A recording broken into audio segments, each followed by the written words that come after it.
Vijayawada Indira Gandhi municipal స్టేడియంలో రేపు జరగనున్న వ్యూహం సినిమా ప్రీ రిలీజ్ ఈవెంట్ కోసం చురుగ్గా సాగుతున్నాయి పనులు. ఈవెంట్ ఏర్పాట్లను స్వయంగా పరిశీలించారు ఆ సినిమా దర్శకుడు రామ్ గోపాల్ వర్మ.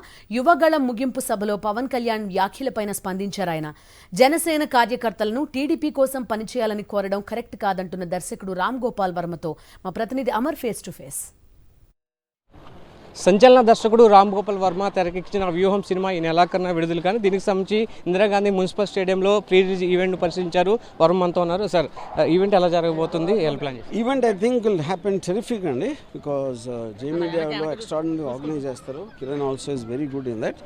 సో బేసిక్గా ఇది ఆల్మోస్ట్ ఒక పొలిటికల్ ఫిలిం అండ్ ఒక 10-12 years ఆఫ్ రాజకీయాలు స్టేట్లో జరిగింది ఇతివృత్తంగా ఉంది కాబట్టి దానికి సంబంధించిన కాన్సెప్ట్ క్రియేట్ చేయడం జరిగింది. అలాగే ఈవెంట్ అవుతుంది. ఈ సినిమా రిలీజ్ కాకూడదు అని కొంతమంది కోరుకున్నారు. అట్లాగే షూటింగ్ టైంలో కూడా మిమ్మల్ని చాలామంది శబదాలు పెట్టడము, శాపనార్థాలు పెట్టడము, ఆ పసుపు నీళ్ళతో మీరు షూటింగ్ చేసిన ప్లేసెస్ అని కూడా అడిగారు. వాళ్ళందరికీ ఈ ప్రీ రిలీజ్ ఈవెంట్ ద్వారా మీరు సినిమా ముందుకు రాబోతుంది కదా, ఏం చెప్తారు? వాళ్ళందరి మొహాల మీద నవ్వడమే ఈవెంట్. ఈ ఈవెంట్ ఒక ముఖ్య ఉద్దేశం ఏంటంటే ఎవరెవరైతే ఇలాంటి శాపనార్థాలు పెట్టి పసుపు నీళ్ళతో కడిగి వాళ్ళందరి మొహం మీద గట్టిగా నవ్వటం అనేది మెయిన్ పర్పస్. ఓకే, పార్ట్ 2 ఎప్పుడు రాబోతుంది సార్? పార్ట్ 2 ఆల్మోస్ట్ జనవరి ఎండ్ ఫిబ్రవరి ఫస్ట్ వీక్.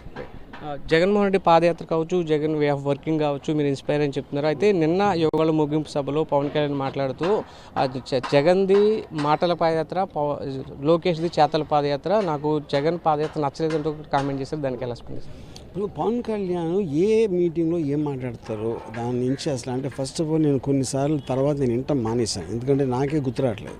అంటే దాని అంత అన్నిసార్లు చేంజ్ చేస్తే చేతల పాదయాత్ర అంటే ఏంటి అర్థం? ఫస్ట్ ఏం చేశాడు ఆయన? మాటి ఎప్పుడు ఎక్స్క్యూజ్ దొరుకుతుందా అని మానేసి వెళ్ళిపోయి ఢిల్లీలో కూర్చుని మళ్ళీ వచ్చి స్టార్ట్ చేసి అలా అది ఎట్లా అవుతుంది? ఏదో డైలాగ్ చెప్తారు కాబట్టి ఫిల్మ్ స్టార్స్ ఆ డైలాగ్ పార్టీగా వచ్చింది.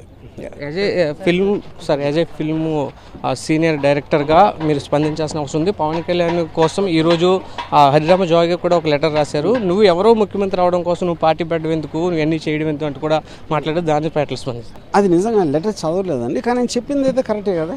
అబ్సల్యూట్గా ఆ క్లారిటీ అనేది పవన్ కళ్యాణ్ ఎవరికి ఇవ్వట్లేదు, జన సైనికులకి ఇవ్వట్లేదు, which is the bigger thing.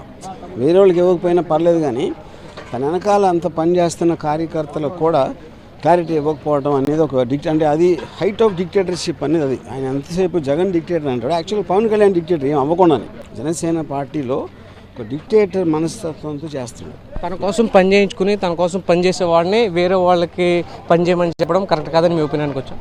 100%. ఎందుకంటే మనం చేరింది దేనికోసం? అప్పుడు మన నమ్మకాన్ని మీరు వేరే వాళ్ళకి మన ప్రమేయం లేకుండా అమ్మేయటం అనేది డెఫినెట్లీ తప్పే కదా. మీ ఫ్యాన్స్కి కావచ్చు, ఈ సినిమా కోసం చాలామంది ఎదురు చూస్తున్నారు తెలుగు స్టేట్స్లో, వారందరూ కూడా ఏం చెప్తారు? ఇప్పుడు నేను నమ్మిన ఒక నిజం, నా కెపాసిటీ మేరకి చాలా ఎఫెక్టివ్గా తీసానని నేను అనుకుంటున్నాను. అది తినబోతు రుచేందుకు మీరు వ్యూహం సినిమా 29th రిలీజ్ అవుతుంది, అది చూసి చూద్దాం. థ్యాంక్స్. ఇది వర్మ చెప్తున్నారు. ఖచ్చితంగా తాను నమ్మినటువంటి విషయాలను, తనకు తెలిసినటువంటి అంశాలని వ్యూహం సినిమా ద్వారా క్రోడీకరించి తీశాను. దానికోసం ఆ సినిమాని ప్రేమించే వారందరూ కూడా, వ్యూహం కోసం ఎదురు చూస్తున్న వారందరూ కూడా ఈ సినిమా చూడాలని కోరుతున్నారు. వీడియో వెంకటతో అమర్ సాక్షి టీవీ విజయవాడ.